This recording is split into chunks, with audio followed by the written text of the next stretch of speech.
ప్రియమైనటువంటి సహోదరి సహోదరులారా, మీకు అందరికీ మన ప్రభు అయిన యేసుక్రీస్తు యొక్క పరిశుద్ధ నామమున వందనాలు. దేవుడు మనకి మంచి శ్రేష్ఠ సమయాన్ని ఇచ్చాడు. నేను ఎంతగానో సంతోషిస్తున్నాను. నేను నర్సరావుపేట ఖమ్మంపాలెం నుండి దేవుని సంగమం నుండి ఒక పరిచర్య చేస్తున్నాను. ముందుగా చిన్న ప్రార్థన చేసుకున్నాను. ప్రార్థన. మహాపరిశుద్ధుడా, పరలోకమందున్న తండ్రి అయిన దేవుడా, నీవు ఈ భూమి ఆకాశములను సృజించి తండ్రి, నీ యొక్క పోలిక చొప్పున నరులమైన మమ్మలను చేసి ఆది నుండి ఈనాటి వరకు నీవు పోషిస్తున్న దేవుడవు తండ్రి, మా రాజువు తండ్రి. అదేవిధంగా తండ్రి, చదువులేని పామరుడైన నన్ను మీ కుమారునికి సాక్షిగా వినియోగించుకుంటున్నారు తండ్రి. మీ యొక్క సంఘస్థులతో నేను ఏం మాట్లాడాలో ఆ మాటలను మీరే నాకు ఆత్మీయ ఆలోచనలు కలగజేయండి తండ్రి. అదేవిధంగా మీ సంఘస్థులు విని విశ్వసించి మీ బిడ్డలుగా జీవించే భాగ్యాన్ని అనుగ్రహించండి తండ్రి. మీ మాటల వల్లనే బ్రతుకుదాం మేము.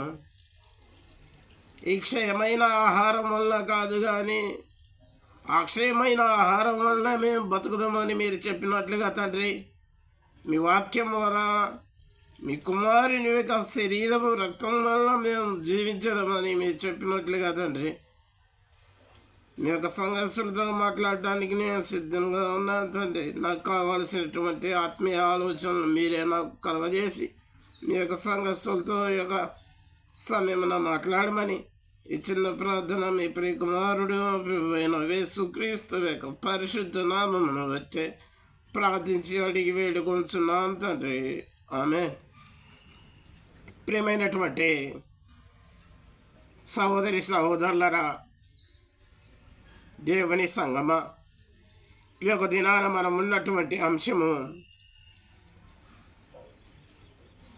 నేను ఎప్పుడు చెప్పేదే చాలా ఇంపార్టెంట్ అయినటువంటిది అంటే ఈ భూమిని ఆకాశాన్ని సృజించిన సృష్టికర్త అయిన దేవుడిది. కాబట్టి ప్రియమైన సహోదరి సహోదరులారా, ఆ దేవుడు మనకి పాత నిబంధన కొత్త నిబంధన, ఓల్డ్ టెస్టిమెంట్ న్యూ టెస్టిమెంట్ అని ఈ రెండు గ్రంథాలని కలిపి పరిశుద్ధ గ్రంథముగా పిలువబడుతున్నాం.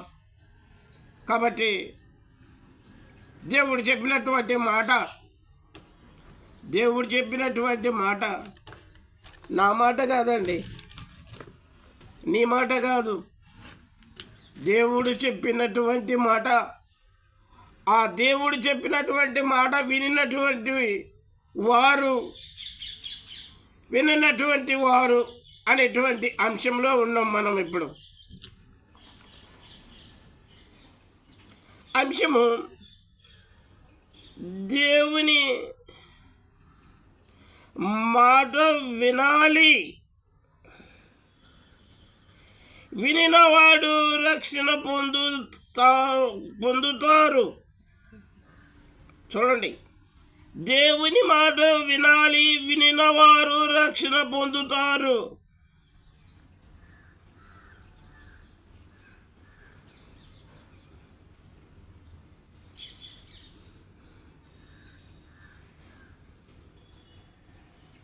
వినని వారు శిక్షణ పొందుతారు. ప్రియమైనటువంటి సహోదరి సహోదరులరా, దేవుని యొక్క మాట వినిన వారు రక్షణ పొందుతారు, వినని వారు శిక్షణ పొందుతారు. ఇప్పుడున్నటువంటి మన అంశం, ఈ అంశంలో దేవుడు నీతోటి మాట్లాడుతున్నాడు. అదేవిధంగా దేవుడు నాతోటి మాట్లాడినటువంటి దేవుడు మీకు తెలియపరచమని నాకు చెప్పాడు. కాబట్టి నేను మీకు తెలియపరుస్తున్నాను. నాకు దేవుడు ఇచ్చినటువంటి ఒక పని ఏ పని అంటే చెప్పేటువంటి పని.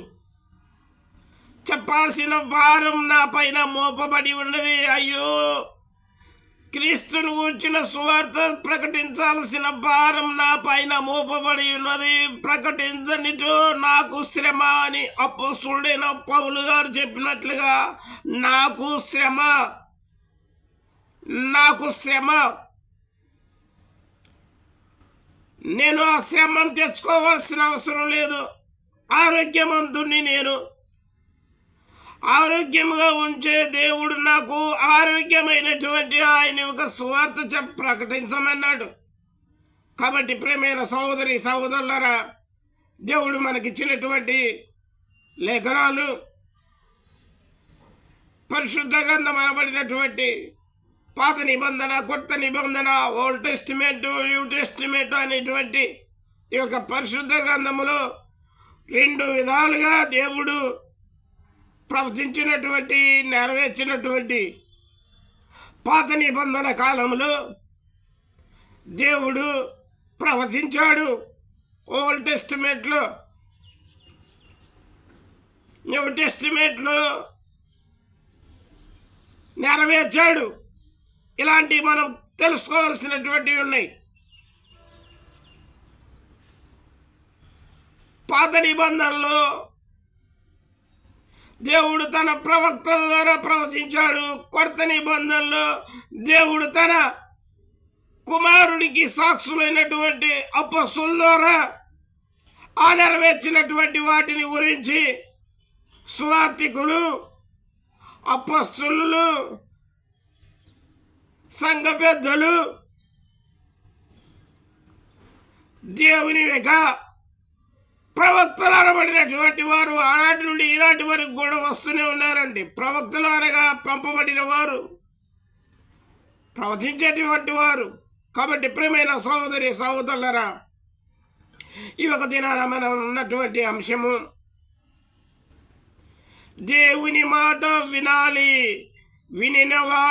వినినవారు రక్షణ పొందుతారు, వినని వారు శిక్షణ పొందుతారు. నీవు రక్షణలో ఉన్నావో శిక్షణలో ఉన్నావో అది నీ తీర్మానం, అది నీ ఇష్టం. నిన్ను బలవంతం చేయాల్సిన అవసరం మాకు లేదు. మాకు దేవుడిచ్చినటువంటి ఒక గొప్ప ధన్యతను అనుసరిస్తూ జీవిస్తున్నాం. ఏమిటి అంటే ఆయన మాటను విని విశ్వసించి రక్షణ పొంది మార్గము, సత్యము, జీవమైనటువంటి మన ప్రభువైన యేసుక్రీస్తుని మేము అనుసరిస్తున్నాం.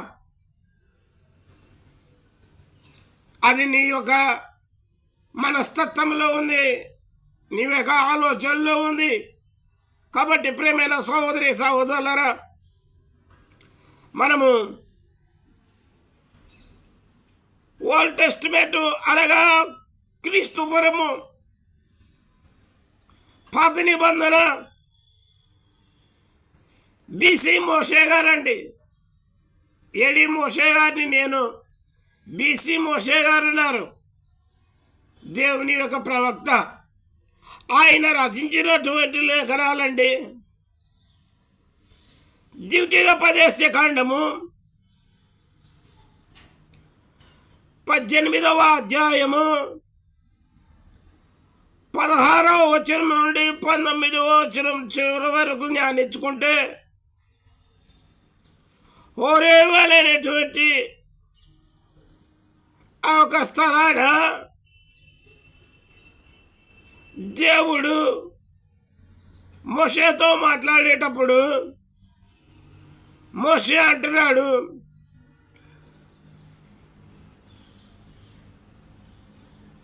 ఈ గొప్ప అగ్ని, దేవుడు దహించు అగ్ని అండి.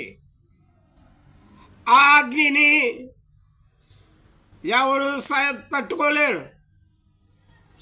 దేవుని యొక్క తేజస్సు మహా గొప్పదండి,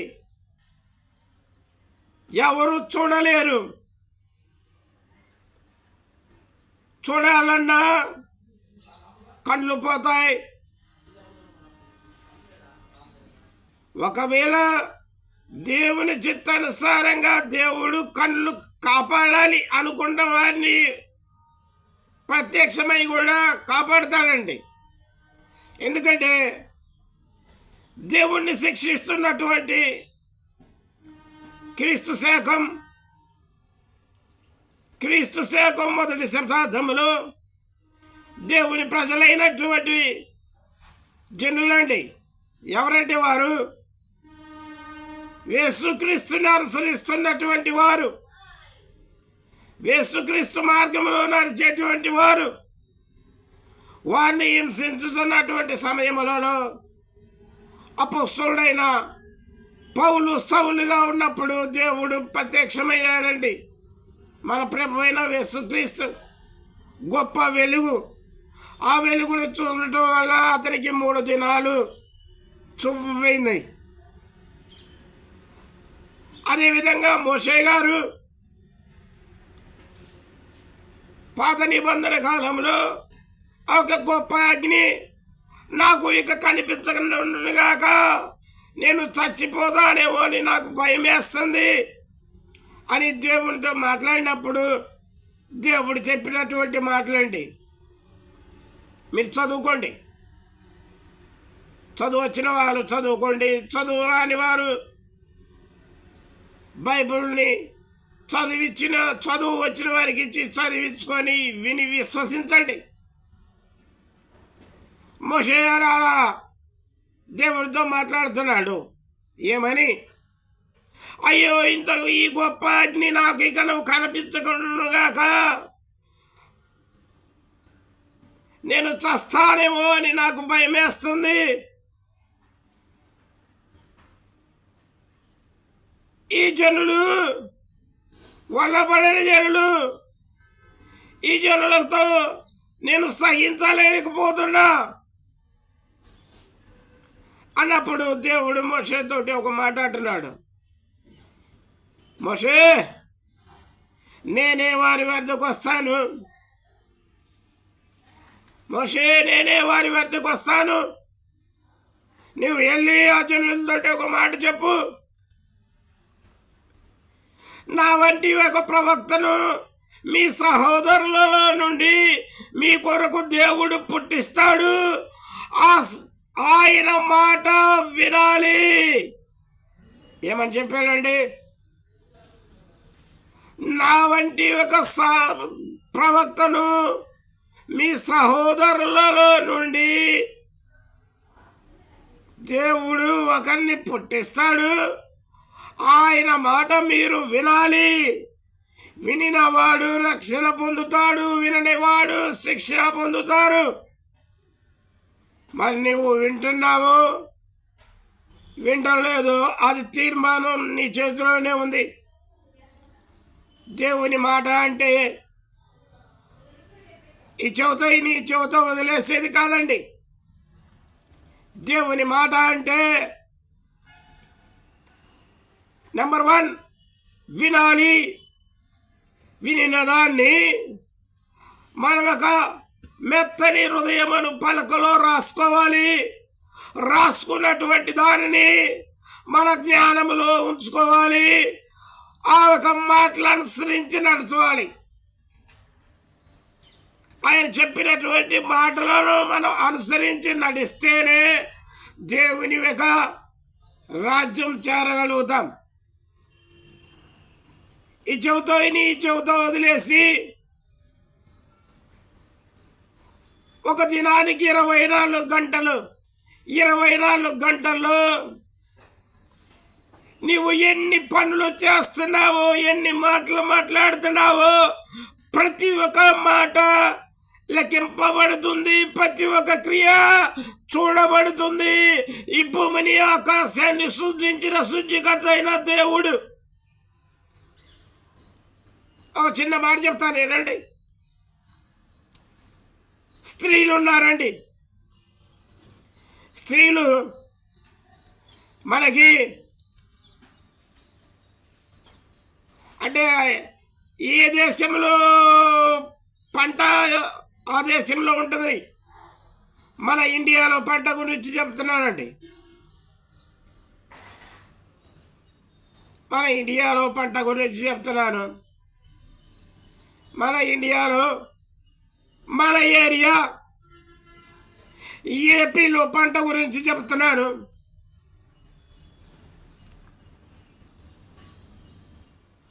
వడ్లు వడ్లు వడ్లు వడ్లను చూడండి. ఈ బియ్యాన్ని వడ్లను చల్లి నారు చేసి నారుని నాటి ఆ నారు పంట కాలం వచ్చినాక ఒక పంటను కోసి వడ్లను సమకూర్చుకొని దాటిని మరపట్టి బియ్యాన్ని ఏర్పాటు చేసుకొని ఆ తర్వాత ఆ బియ్యాన్ని మనం భుజించడానికి స్త్రీలు భోజనం చేస్తారండి.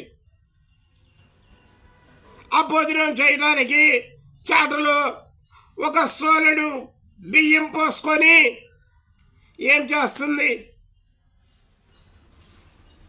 వేరుతూ ఉంటుందటండి. ఎందుకు వేరుతుంది చెప్పండి? అది స్త్రీలకు తెలుసు, పురుషులకు తెలుసండి. వాటిలో 2 లేక 3 పనికిరానటువంటివి ఉంటాయంట. వాటిని తీస్తారంటండి. ఏమేంటి అంటే ఒకటి భూమిలో ఉండి పండినటువంటి భూపాలంలో మట్టి పిల్లలు ఉంటాయి. 2 రాళ్ళు ఉంటాయి. 3 వాటిని అంటారు పొట్టు పొరకలు ఉంటాయి. ఇవి ఏరుతూ ఉంటుందంటండి. అంటే ఒక సోలడులో ఎన్ని గింజలు ఉన్నాయో ఆ గింజల్లో బలికి రానటువంటివి ఎన్ని ఉన్నాయో తీసి పారేస్తూ ఉంటుంది. అదేవిధంగా ఈ భూమిని ఆకాశాన్ని సృష్టించిన సృష్టికర్తకి అది మరుగు లేక సమస్తము తేటగా కనపడుతుందట. నీ క్రియ కనపడుతుంది. నీ ఒక మాట వినపడుతుంది. నీవు చెడు మాటలు మాట్లాడేవి రాయబడుతున్నాయి. చెడు క్రియలు చేయబడేవి రాయబడుతున్నాయి. తప్పించుకొని పోలేవు. ఓ నరుడా లేక ఓ నామకార్థ క్రైస్తవులా, నీ యొక్క జీవితం ఎలా ఉందో ఒకసారి నీవే పరీక్షించుకో. దేవుడు హెచ్చరిస్తున్నాడు. దేవుని మాట వినిన వారు రక్షణ పొందుతారు. దేవుని మాట వినని వారు శిక్షణ పొందుతారు. నీవు రక్షణలో ఉన్నావో శిక్షణలో ఉన్నావో నీవే తీర్మానం చేసుకో. మన అంశం అది, మన అంశం. కాబట్టి ప్రేమైన సహోదరి సహోదరులరా, నేను మీకు ఒక వాక్యాన్ని వినిపించాలని ఆశపడుతున్నాను. మీ వద్ద బైబిల్ ఉన్నటువంటి వారు బైబిల్ తీసి చూడండి.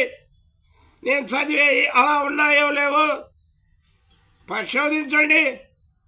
లేక లేని వారు వినండి, విశ్వసించండి. అదేవిధంగా చదువుకున్నటువంటి వారు జ్ఞానవంతులే. కాకపోతే ఈ జ్ఞానాన్ని దేనికి ఉపయోగిస్తున్నారు అనేటువంటిది మనం తెలుసుకోవాలండి. ఈ జ్ఞానాన్ని దేనికి ఉపయోగిస్తున్నారు? చదువుకున్న వారు జ్ఞానవంతులే, చదువుకోని వారు కూడా జ్ఞానవంతులు ఉంటారు. దైవచిత్తానుసారమైనటువంటి వారు నాలాంటి వారు. నాకు చదువు లేకపోయినా దేవుడు జ్ఞానాన్ని ఇచ్చాడు. దేవుడు తన పనికి వాడుకుంటున్నాడు. క్రీస్తు శకం 1వ శతాబ్దంలో జాలర్లు అనేటువంటి వారు, చదువు లేనటువంటి వారు అపొస్తలుల్ని వాడుకున్నారు. కాబట్టి ప్రేమైన సహోదరి సహోదరులరా, అప్పట్లో కూడా చదువుకున్న వారిని కూడా దేవుడు వాడుకున్నాడు. అయితే ఈ ఒక దినాన మనం ఉన్నటువంటి అంశం దేవుని మాట వినువారు రక్షణ పొందుతారు, వినని వారు శిక్షణ పొందుతారు. నువ్వు ఏ విధంలో ఉన్నావో నీ తీర్మానం నీ చేతిలోనే ఉంది, ఎవరి చేతిలో లేదు. నీకు జన్మనిచ్చిన నీ తల్లిదండ్రుల చేతిలో లేదు. నీవు వివాహం చేసుకున్నా స్త్రీవైతే పురుషుని చేతిలో లేదు. పురుషుడు అయితే నీవు వివాహం చేసుకున్నా నీ భార్య చేతిలో లేదు. ఎవరి తీర్మానం వారి చేతిలోనే ఉంది. ఎవరి యొక్క క్రియ వారి యొక్క ప్రతిఫలం వారే పొందుతారు. అయితే మనం దేవుని వాక్యాన్ని జ్ఞానించుకుందాం. ఏడి మోషే, ఈ ఏడి మోషే చెప్తున్నాడండి, చదువుతున్నాడు. సువార్తికుడకు లోకా రాసినటువంటి సువార్తికుడకు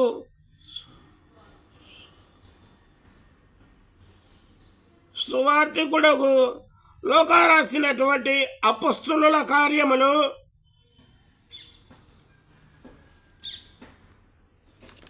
1 సహోదరి సహోదరులారా, న్యూ టెస్టమెంట్ కొత్త నిబంధన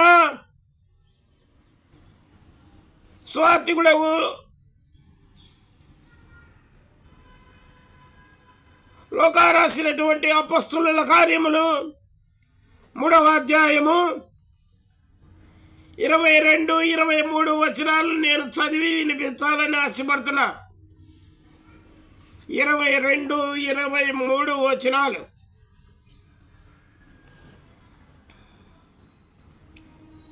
బీసీ మోషే గురించి కూడా వస్తుందండి.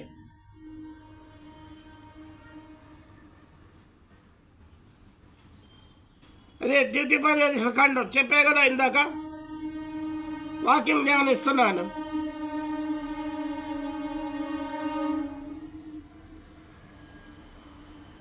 బీసీ మోషే ఇట్లా నేను అంటే బీసీ అనేది నేను కలుపుతానండి. అంటే ఒక అక్షరము కలిపినవాడు, ఒక అక్షరము తీసినవాడు, ఒక సున్నా తీసినవాడు, ఒక పొల్లు తీసినవాడు శిక్షకు పాత్రుడు అవుతాడని నాకు వాక్యం తెలుసు. కానీ నేను బీసీ మోషే గురించి చెప్తున్నాను కాబట్టి బీసీ అనేది నేను కలిపి చెప్తున్నాను. నేను ఇప్పుడు శిక్షకు పాత్రుడు అవ్వడానికి కాదండి. బీసీ మోషే ప్రవక్త గారు ఉన్నారు, ఆయన గురించి చెప్తున్నాను. మోషే ఇట్లా నేను ప్రభువైన దేవుడు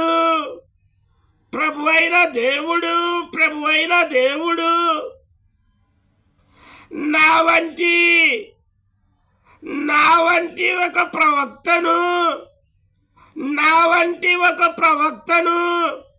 అంటే నేను కాదండి, ఆయన అంటున్నాడు. నా వంటి ఒక ప్రవక్తను మీ సహోదరులలో నుండి మీ కొరకు పుట్టించును. ఆయనండి మన ప్రభు అయిన యేసుక్రీస్తు. అయితే వాక్యాన్ని జ్ఞానించుదాం. పుట్టించును ఆయన అంటే తెలుసుకండి, మన ప్రభు అయిన యేసుక్రీస్తు. ఆయన మీతో ఏమి చెప్పినాను,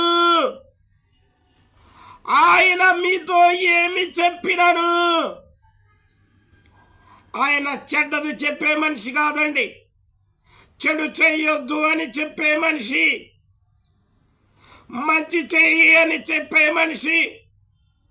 ఆయనే మన ప్రభు అయిన యేసుక్రీస్తు. మీతో ఏమి చెప్పినాను, అన్ని విషయాలంటండి, ఒకటి కాదు, అన్ని విషయాలు, మానవునికి సంబంధించినటువంటి ప్రతి ఒక్క విషయం గురించి అండి. పరలోకం చేరే విషయాల గురించి, ఈ భూమి పైన చేయాల్సిన విషయాల గురించి, మన అధికారం మొదలుకొని నడుచుట్టు వరకు మన ఒక దేహము విషయాల గురించి చెప్తాడండి. ఆయన చాలా బాగా చెప్తాడు మన ప్రభు అయిన యేసుక్రీస్తు. అన్ని విషయములలో మీరు ఆయన మాట ఏమిటి మీరు ఆయన మాట. ఆయన దేవుడండి. ఎవరు? మన ప్రభు అయిన యేసుక్రీస్తు దేవుడు. ఎందుకంటే మనకి దేవుడు ఒక్కడే. కానీ ఈ ఒక్కడైన దేవునికి 3 విధానాలు ఉన్నాయండి, 3 బిరుదులు ఉన్నాయి, 3 అంశాలు ఉన్నాయి. ఒక మాటతో చెప్పాలంటే నేను కూడా దేవునిగానే భావించుకోవాల్సినటువంటి విధానం కూడా వస్తుందండి. నరులమైన మనం కూడా దేవునివే. ఇదేంటా నరులమైన మనం కూడా దేవుళ్ళవే అంటున్నాడు ఏందా అని మీరు అనుకుంటున్నారా? ఓ సహోదరి నువ్వు అనుకోవకు, ఓ సహోదరుడా నువ్వు అనుకో. అర్థమై ఉండదుగా నేను చెప్పింది. వివరించాలంటే ఇంకా చాలా టైం పట్టింది. దేవుడు తన స్వరూపాన నరుడను చేశాడు. ఆది నరుడైన ఆదాము అను పురుషుడను. ప్రైజ్ ది లార్డ్, హల్లెలూయా. ఈ పురుషుడు దేవుని స్వరూపి, దేవుని ఆత్మ, దేవుని మాటలు పలికేటువంటి వారు, పరిశుద్ధులు, దేవుని యొక్క బిడ్డలు. కానీ పురుషుల్లోనే దురాలోచనలు సంపాదించుకొని దురాత్మ అనుసారంలో పడిపోయినటువంటి వారు మరణాన్ని కొని తెచ్చుకుంటారంటండి. ఆదాము ఆల్రెడీ మరణాన్ని కొని తెచ్చుకున్నాడు. ఇది ప్రతి ఒక్క పురుషునికి, ప్రతి ఒక్క స్త్రీకి రన్నింగ్లోనే ఉంది. స్టాప్ లేదు, రన్నింగ్లోనే ఉంది. ఎలాంటి వారికి ఉందంటే వినని వారికి ఉంది. ఈ ప్రవక్త మాట వినిన వారికి లేదు. ఆది నుండి ఇప్పటి వరకండి ప్రతి ఒక్క స్త్రీ పురుషులకు తెలియపరుస్తున్నటువంటి మాట. ఆ ప్రవక్త మాట, ఆయన మీతో ఏమి చెప్పినాను అన్ని విషయములలో ఆయన మాట వినవలెను. టు మార్క్ లేక విందురు. భూజంతువులతో చెప్పట్లేదండి, మనుషులమైన మనకే దేవుడు చెప్తున్నాడు. విందురు. వినటానికి దేవుడు చెవులిచ్చాడు, మాట్లాడటానికి నోరిచ్చాడు, నడవటానికి కాళ్ళు ఇచ్చాడు, పని చేయడానికి చేతులు ఇచ్చాడు, చూడటానికి కళ్ళు ఇచ్చాడు. ఇలాంటి స్వరూపాలు ఇచ్చినటువంటి దేవుడున్నాడు మన తండ్రి అయిన దేవుడు. విందురు. ఆ ప్రవక్త మాట ఎవరండి? ఆ ప్రవక్త మాట అనగా మన ప్రభు అయిన యేసుక్రీస్తు ప్రవక్త. మోషే ప్రవక్త, క్రీస్తు ప్రవక్తలు ఉన్నారు. క్రీస్తు శాఖములో కూడా ప్రవక్తలు ఉన్నారు. ప్రవక్తలు అనగా పంపబడినటువంటి వారని, ప్రవక్తలు అనగా దేవుని మాటలు పలికేటువంటి వారని. కాబట్టి ప్రేమైన సహోదరి సహోదరులారా, ఆ ప్రవక్త మాట విననివాడు, ఆ ప్రవక్త మాట విననివాడు, స్త్రీలే కానీ పురుషులే కానీ ప్రజలలో ఉండకుండా సర్వనాశనమగును. ఏమవుతారండి? ప్రజలలో ఉండకుండా సర్వనాశనమవుతాడు. సర్వనాశనం అవడానికి ఆ దేవుడు నిన్ను నీ తల్లి గర్భంలో పుట్టించి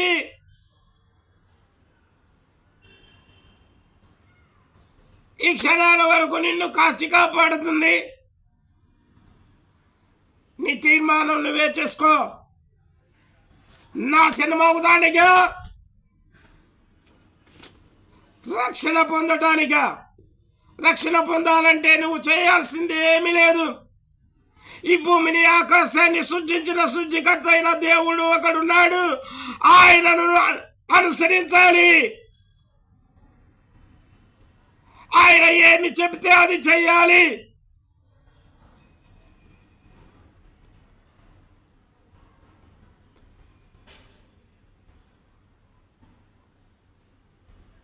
క్రైస్తవత్యము అనగా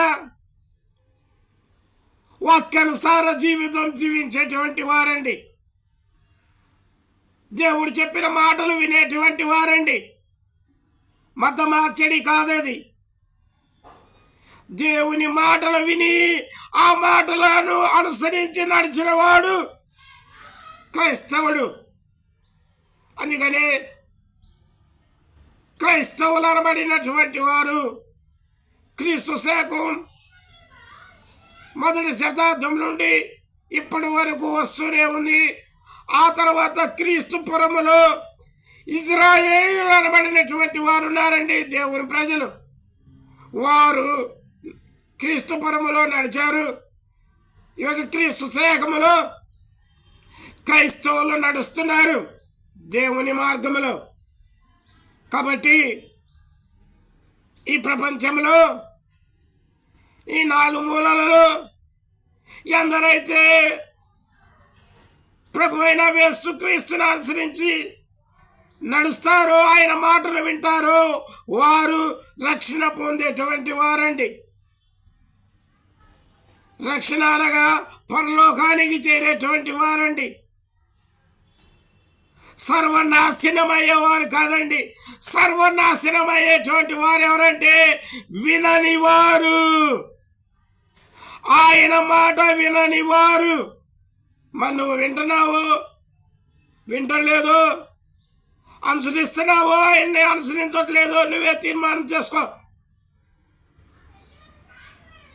ప్రియమైన సహోదరి సహోదరులారా, నేను మాట్లాడాలనుకుంటే గంటల తరబడి మాట్లాడగలుగుతాను. కానీ ఇప్పటికీ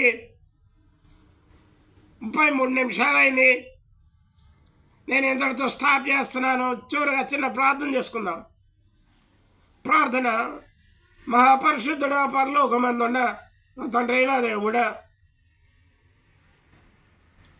మీరు నన్ను నా తల్లి గర్భములో పిండముగా నిరూపించి 9 మాసాలు నా తల్లి గర్భంలో కాచి కాపాడి నేలన పడినప్పటి నుండి కేక వేసినది దినము నుండి ఈ క్షణాల వరకు తండ్రి, మీ యొక్క దక్షిణపు హస్తపు చేతి కింద స్వైచితంగా నన్ను కాచి కాపాడి నాకు అనేకమైనటువంటి ఆపదల్లో నుండి కాచి కాపాడి మీ కుమారునికి సాక్షిగా నన్ను వినివేగించుకుంటున్నారు తండ్రి. చదువులేని పామరుడైన నాకు మీ యొక్క ఆత్మీయ ఆలోచన జ్ఞానాలను అనుగ్రహించి మీ యొక్క మాటలు మీ యొక్క సంఘస్థులకి వినిపించి ఉన్నాను తండ్రి. ఒకవేళ నేను మాట్లాడిన మాటలలో సాతానుని యొక్క ఆలోచనలు చొప్పున తప్పు మాట్లాడి ఉంటే నన్ను క్షమించండి తండ్రి. సంఘస్థులు నన్ను క్షమిస్తారు. మీకు చిత్తమే నా జీవితంలో నెరవేర్చండి తండ్రి. నా మరణంతో వరకు మీ కుమారునికి సాక్షిగా జీవించే గొప్ప భాగ్యాన్ని మీరు నాకు అనుగ్రహించండి తండ్రి. ఈ ప్రపంచంలో ఉన్న ప్రతి ఒక్క మనుషుల కొరకు ప్రార్థన చేస్తున్నాను తండ్రి. ప్రతి ఒక్క మనిషి మీ మాటను విని రక్షణ పొందే భాగ్యాన్ని అనుగ్రహించండి తండ్రి. అదేవిధంగా తండ్రి, అమెరికా దేశంలో అగ్నితో లయమైపోతున్నటువంటి ఒక స్థలాలను, ఆ ఒక స్థలములలో మీ యొక్క బిడ్డ ఇంటిని కాపాడినటువంటి గొప్ప విధానాన్ని చేసి ఉన్నావు తండ్రి. వారు మీ బిడ్డలుగా మారి మీ యొక్క వాక్యానుసారంగా అనుసరించాలని ఆ యొక్క దేశ ప్రధాని చెప్పినట్లుగా మీ బిడ్డలుగా జీవించే గొప్ప భాగ్యాన్ని వారికి అనుగ్రహించండి తండ్రి. మీ మాట విని రక్షణ పొందే భాగ్యాన్ని అనుగ్రహించండి తండ్రి. అదేవిధంగా మా ఇండియాలో ఉన్నటువంటి ప్రతి ఒక్క మనిషి మీ మాటలు విని విశ్వసించి మీ కుమారుడు సొంత రక్షకుడిగా అంగీకరించే గొప్ప భాగ్యాన్ని అనుగ్రహించమని ఈ చిన్న ప్రార్థన మీ ప్రియ కుమారుడు మా ప్రభువు యేసుక్రీస్తు యొక్క పరిశుద్ధ నామమును బట్టి ప్రార్థించి అడిగి వేడుకొనుచున్నాను తండ్రి. ఆమేన్. God blessing.